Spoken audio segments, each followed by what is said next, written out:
පුදුම ගැම්මක්. මට තිස්සේ ගන්න නේද වෙලදී? හරිම සතුටුයි. පසන් හායි. අද අපේ ෆස්ට් ක්ලිනිකල් අපොයින්ට්මන්ට් එක දින දවස. ඉතින් යාළුවෝ ටික උදෙන්ම යනවා පොළොන්නරු හොස්පිටල් එකට.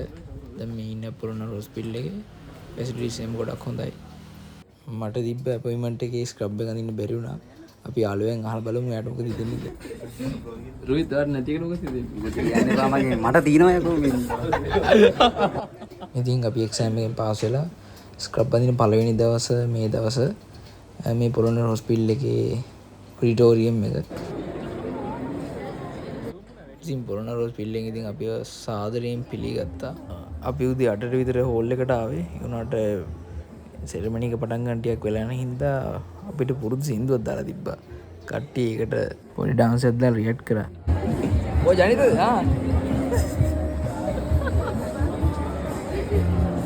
අපි පොඩ්ඩක් ඒ අතරේ අහලා බලමු ස්ක්‍රබ් බැඳපු පළවෙනි දවසේ එයාලට මොනවද හිතුනේ කියලා. ස්ක්‍රබ් බැඳපු පළවෙනි දවසේ හරි මේ නෙත් මේ ඔයාලට මොකද හිතෙන්නේ ස්ක්‍රබ් බැඳපු පළවෙනි දවසේ?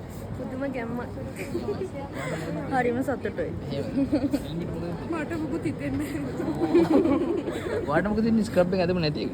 මම ඇත්තටම සියලු උපේක්ෂාවෙන් දරා ගන්නවා. සුපිරි. ඉසානීද? ඊට පස්සේ අපි හිස්ටරි ගන්න වෝඩ් වලට දැම්මා. ඊට පස්සේ කට්ටිය දැන් බලන් ඉන්නවා පේෂන්ට්ලා එන පළවෙනි ක්ලිනිකල් අපොයින්ට්මන්ට් එක. හිස්ටරි ගන්න ඉවරයි. ගන්නවා දැන් ඉන්නවා. අපේ කට්ටිය හිස්ටරි ගත්තේ කොහමද කියලා ඊළඟ vlog එකෙන් බලමු. හිස්ටරි ගන්නවා තමයි.